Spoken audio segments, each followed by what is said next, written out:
Hey guys, it's Mitch. How's it going? We're going to take a look today at the flagship title for Malibu Comics, I suppose. Back in 1992, before the Ultraverse ever existed. We're looking today at Protectors #1. So, just before we get into it, if you enjoyed the channel, if you feel like you might want to help out a little bit, go subscribe on my Patreon. Links are in the description, gives you early access to everything I do, helps out the channel, and helps to buy new comics. So, Malibu Comics is, I would say, known for two main things. One is the Ultraverse, the other is for getting Image Comics up and running. Image, of course, used Malibu as publishers, basically because they didn't know anything about how to get a comic printed, distributed, all the little nuts and bolts stuff. So Malibu was able to get them going, and then Image kind of quickly stepped away from them because they were the big fish at that point. But Malibu had a few titles in the early 90s before they went Ultraverse. It was created in the mid-80s by Dave Olbrich and Tom Mason, and funded by a guy who they later found out was actually funding like 5 or 6 different comic publishing companies, including Aircel and Eternity Comics. Aircel probably best known for the Men in Black comic and also for where Dale Keown got his start.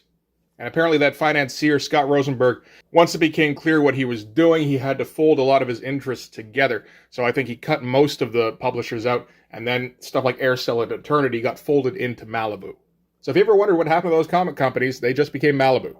And the point of Malibu was superhero comics. And they kind of went about establishing a superhero universe a similar way to how Valiant did.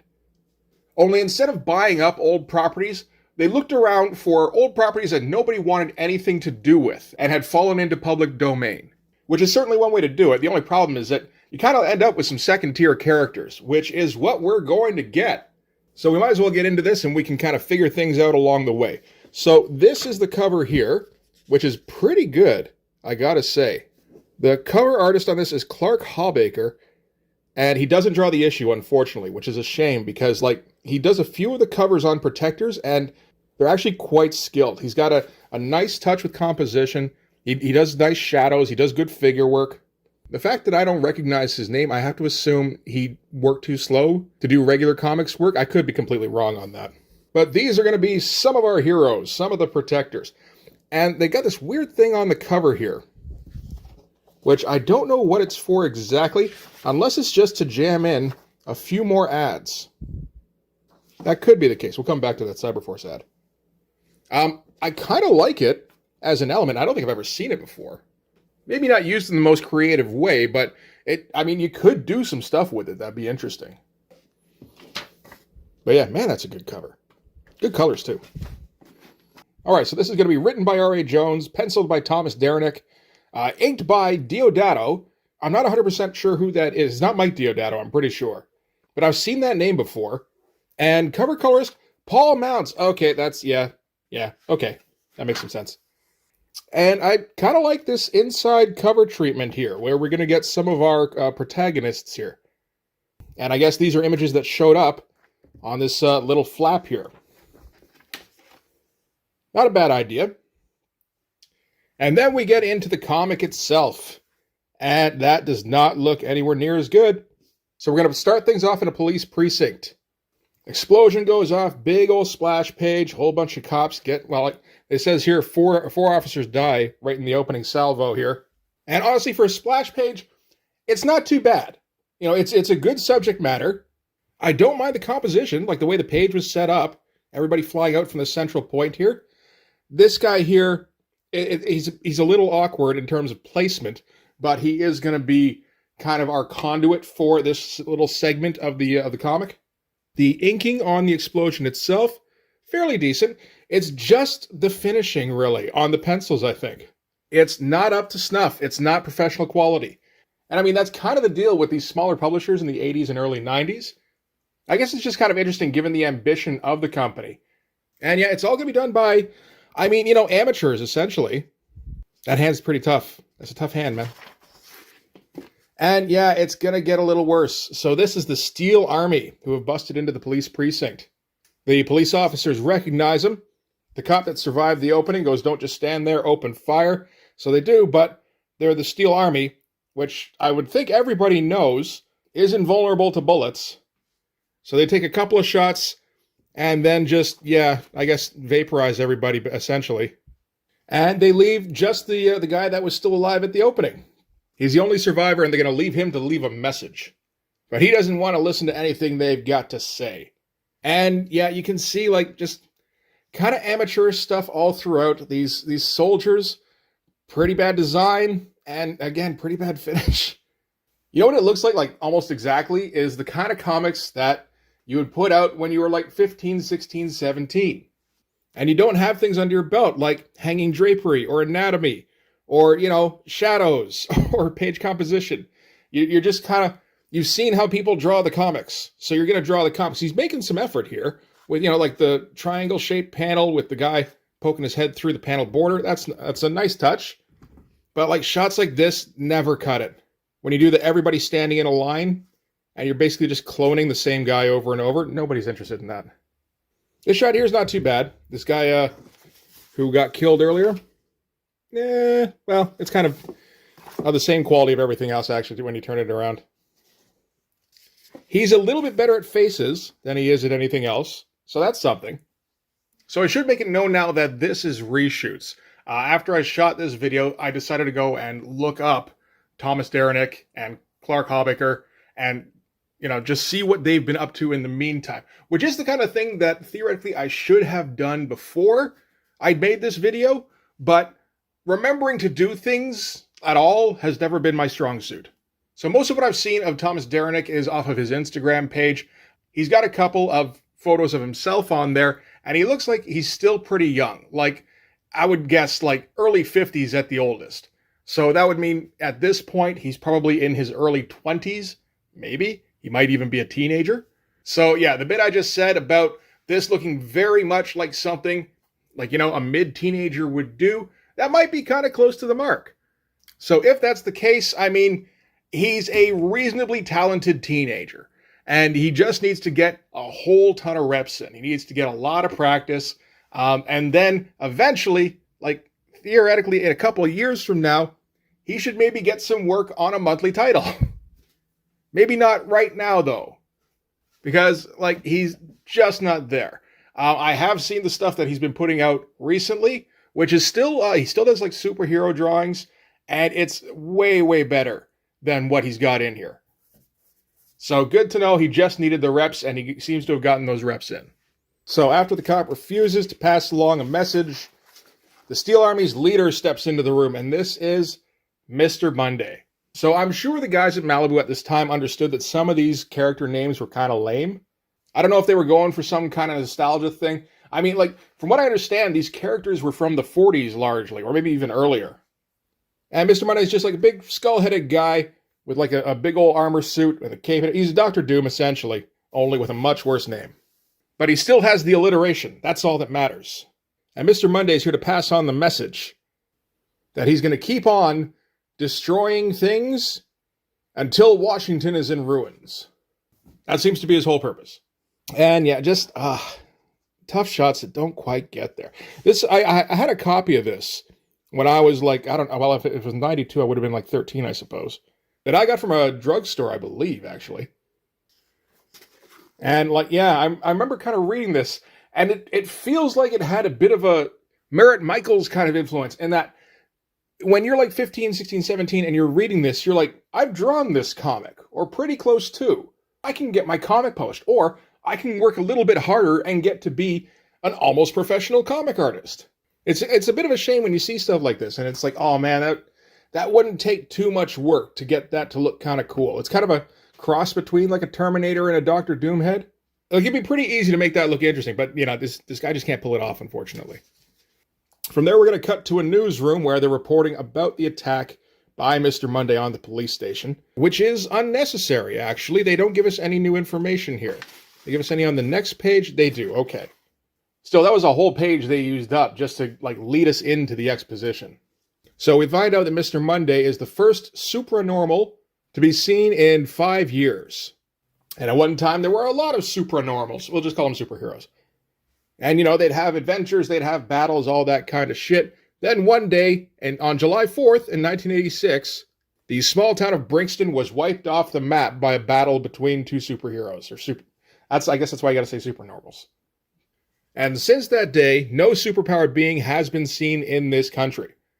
So it feels a little bit like The Boys a bit, in that there'd be a big old super clash There'd be some collateral damage usually, but, it would get cleaned up and everyone would kind of like, oh, poo-poo it. Until one time when it turned out to be the equivalent of like a nuclear strike and they all went, oh, damn, what? I think we got to wrap this up, guys. We can't keep doing this any longer. So they describe these as terrorist attacks. Of course, it's 9 years before 9/11. And President Brian O'Brien, or his full name, Brian Bo'Brien, has not been seen for nearly 2 weeks as he remains a virtual prisoner inside the White House. So we cut from there to the White House. I mean, at least it's A to B to C. It follows correctly. Where the army is posted up in protection of President B.B. O'Brien. And there's just a lot of no threats cited. Of course there's no threats cited. We're the best, and he's the safest man in the world. No one would ever get through this net. We're not setting anything up. Decent enough drawing of the White House. I mean, you should.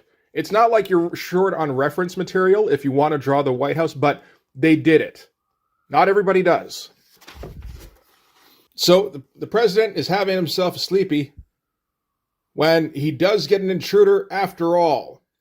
So this is Gravestone, who appears mysteriously and has probably the best name in the comic. I don't even think it's probably. He has the best name in the comic, but that's because it's a lot better than his old name that used to be in the comic, which was the Phantom of the Fair. I don't think that would have flown at all. But yeah, that's our guy on the cover here. I mean, he's the closest that you get to an Image character in this book. So I'm pretty sure they featured him as often as humanly possible. So from there, we cut to Arlington Cemetery, where a dude with a really tall face is pondering the past. And he's thinking back to the days when he was the superhero called Night Mask. That's an alright name. You can use that one totally. And he and his buddies used to punch guys all night. Only now, his buddies are all dead, and there's nobody left to punch. And the ex-Night Mask gets approached by the granddaughter of one of his former compatriots, who just feels like she's, slightly inappropriately dressed.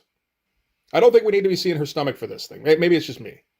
But, they just kind of chit-chat a little bit. He offers to share some memories of her grandfather at some point. So if that's setting up something in the future, that's something.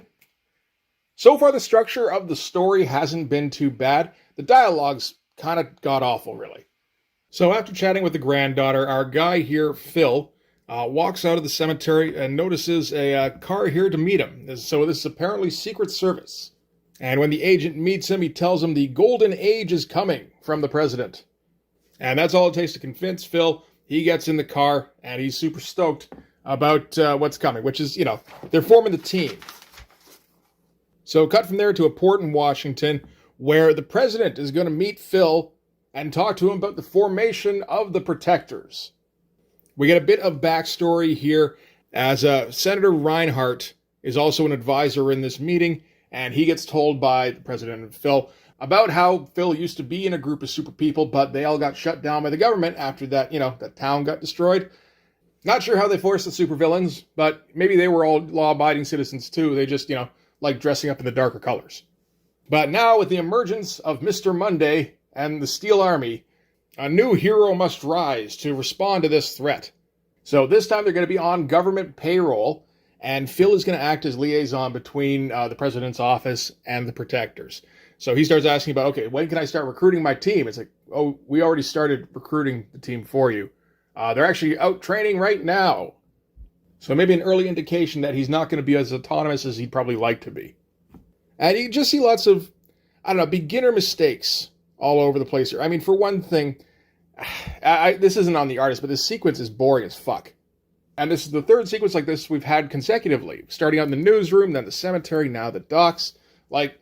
I guess we started out with the Steel Army, so that's something. But it is plotted out a bit more like a movie in that you try and grab some people right away, and then you fill in exposition until you hit the 30-minute mark. You can't really do that as much in comics, unless you can come up with some cool visuals to go along with it, or some really interesting dialogue. And we don't have either of those things here. But yeah, tough foreshortening on the hand here. I can relate to the mistakes that are going on here. I certainly could when I was younger. And, even now, this is this stuff that is kind of hard. And, the jutting chin. I'm pretty sure I drew a jutting chin like that for a little while when I was a kid. So from the docks, we're going to cut to one of the areas of Washington where the tour buses don't go. And we're going to peek in on a drug deal. And the buyer assures us it's primo stuff, which does put me at ease, I gotta say. Then the door gets kicked in by a gigantic Star-Spangled Goof. And this is Man of War, so he's going to be our Captain America. And he's joined by Ark here, who seems to speak largely in Liefeldisms. She jumps in yelling Yahoo and goes, God, I love this. It's like, that's so fucking Liefeld, man. And then there's a big old energy kind of burst thing at the dude who drew his gun here. Some better stuff going on here, particularly with the figure work. Like this shot, the shots of Ark here are actually quite good, to the point where I'm wondering if he's tracing off of something or if somebody else drew these for him. I mean, I haven't seen anything up till now to show that he's capable of these kind of figures. This seems to be more like our guy, and it is decent. It doesn't have this kind of looseness is all, though, and it doesn't have that kind of natural feeling. So that's the wave coming through from Ark. Decent effect. Man of War manages to get one punch in. More of the gangsters bust in, and Ark takes care of all of them too. Kind of makes you wonder what exactly Man of War is there for. And apparently there's a Merlin comic, also written by R.A. Jones, and published by Adventure Comics, which I believe is also owned by that Rosenberg guy. Gotta love the Quasar bracelets. We're getting a poster here by Jerry Bingham. Not too bad at all. Some of it could be a little better here and there, but for the most part, the figures are all quite good, really. There's a bit of a John Byrne element in some of these faces, actually. I think the best one here is probably Airman. Although, Amazing Man here, like you can see with the names of the characters, they didn't change enough of them. So yeah, you know, you get Man of War, Airman, The Witch, The Eye, and Amazing Man. Also, Aura, Gravestone, Night Mask, Ark. Those ones are fine. And all with the little TM after that. Congratulations. Okay, so our protectors keep beating up on these drug guys. Man of War punches the one dude in the throat here and then does a kick to the stomach. I like this pose here. I think I probably ripped this off a little bit when I was a kid. There's a couple poses in here that feel like he put some real thought into them. That's one of them. Some of the running shots like this, either that or he was using something else for reference. And there's still a few drug guys left over, so Airman busts in through the window, and I guess this room better be pretty friggin' big, because he's going to just fly around and do Airman things. Yeah, go swooping right towards the wall before doing like a quick turn up. And yeah, like this thing has to be like 20 feet tall on the inside if he can fly around like that. So he grabs him with his talons here and kind of spins him around before throwing them like, I don't know, 30, maybe 50 feet by the time they get over here.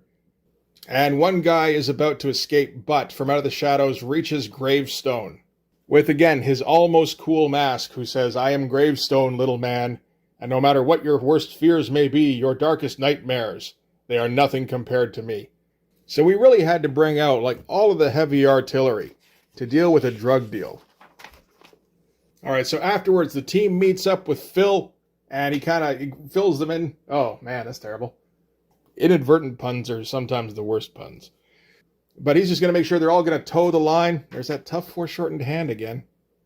And he also talks about how they're going to be recruiting new members to the team. And Man of War says, you're not thinking of recruiting the Ferret, are you? Because that's the guy's name. It's the Ferret. And he's like, yeah, he's on the list. And Man of War doesn't like that because Ferret's crazy. Ferret is the Wolverine of the group. They're both kind of smallish mammals. So I guess I could see it. Just one is like a fair bit more intimidating than the other. And then one more member enters the group, and it's Night Mask, which turns out to be Phil's son. And Phil tries to forbid him from joining the team, but new Night Mask has already run it by the president's office and they've approved it, so he can't say anything about it. And the team is fine with having him aboard, even though he doesn't have any powers.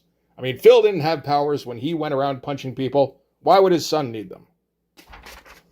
But still, we need to enlist more members. And Gravestone says, even the Ferret.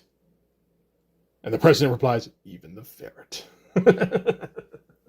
And that's it for that issue. We're going to get an interview here with R.A. Jones at the end. It's, just fluff stuff. And you get these data sheets from time to time where you get a bit of a rundown on one of the characters in the group. And it's, again, kind of typical stuff if you're a teenager writing a comic book, if you had to come up with a profile for a character. So, Richard attended several universities without earning a degree, then spent several years drifting around Europe. Having grown up with his mother, his relationship with his father is strained. Upon learning of the formation of the Protectors, Richard petitioned President O'Brien for a place on the roster. He donned a new costume but adapted the same name as that used by his father when he was a mass crime fighter 50 years ago. 50 years ago? Is this guy like 45? He probably should not be joining up. They're going to get in a fight and his back's going to go out on him. And that's going to about do it. We've also got the Arrow, who is, I believe, is going to join the Protectors eventually. Robotech is on sale by Eternity Comics. Another one of those comic publishers. And there's the Ferret. That's our Wolverine with his way too long hair. And that's by, I think, the same guy who drew this. Derenick? Yeah, Tom Derenick. Like you see, he doesn't do a terrible job when it actually comes to the superhero figures. Everything else, though, is a little bit iffy. And, of course, we get a couple of ads for Image Comics. So the classic Shadowhawk ad and the early Cyberforce ad. So back before some of the characters got a little bit of a redesign. So, yeah, like, check out Velocity's costume here. She's in, like, the full cyber gear. That's kind of interesting. So this was dated for... Oh, and a Dinosaurs for Hire ad on the back here. I always liked the way these looked. Nice inking on them. So, yeah, when was this dated for? September of 92. Cyberforce will be coming out pretty shortly. You'd think they'd have more up-to-date ads, but maybe not for Malibu. So, anyway, yeah, that is Protectors #1. It's a by-the-numbers, boring first-issue superhero team comic book. Like, I get you want to give your backstory, and, you know, you want to have everything happen logically, which I would say it does. Like I said, the plot does make sense going from A to B. The problem is, though, when you have an artist who doesn't really have the skill to pull off the non-fighty bits, you got to try and put in more fighty bits. And, you know, if you could make them more as over-the-top as possible, that would help. I will say that there was a part of me that wondered if it was a good idea to actually do a video on this comic, because, I mean, once you get into it, and once you realize how old the artist probably was, and just the level of skill that was involved in this, which is not super high, it gets to the point where it feels like you're beating up a little kid who can't defend himself. But, I mean, there's a couple of things about this. One, there is the nostalgia factor. Like I said, I did actually have this back in the day. And also, it's an interesting thing to look at to kind of revisit what a very young comic book artist will do when putting together a comic and what they should do. I mean, if you ever tried to put together a superhero comic book submission at one point or another, you probably made something very similar to what's in this comic book. And it's a good thing to look at from somebody else. Because if you have made a comic like this, you've seen your comic that you've made probably countless times. But chances are you haven't seen too many comics made by somebody else of an equal skill level as you were when you first tried to put together a submission. So it is an interesting exercise to go through and go, okay, what works, what doesn't? Obviously, rendering, finishing aspects need a lot of work. And, you know, he did put in that work, so that's good. But there's also other things like composition, like pacing. There's elements here that don't need to be here. There's little awkwardnesses all around that are like close to the kind of thing you would see in a professional comic book, but, you know, not quite. And it's an interesting process of trying to identify what things are in there that wouldn't be in a professional comic book. So, like I would say, most of these shots can be done from a more interesting angle. The difficulty is that at this point in most artist development, you're not really able to visualize those more dynamic angles.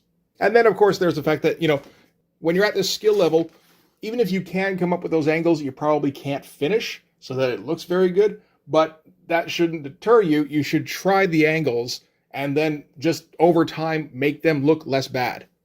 And yet, no chances taken in terms of panel design or page layout. You see the attempt here. I feel like I did this page a couple of times when I was a kid. The very slow mood page. That doesn't really have a whole lot of place in an actual professional comic book. You don't need a whole page and 8 panels to show the president was alone sleeping in his bed, and then all of a sudden, a dude snuck in without anybody knowing.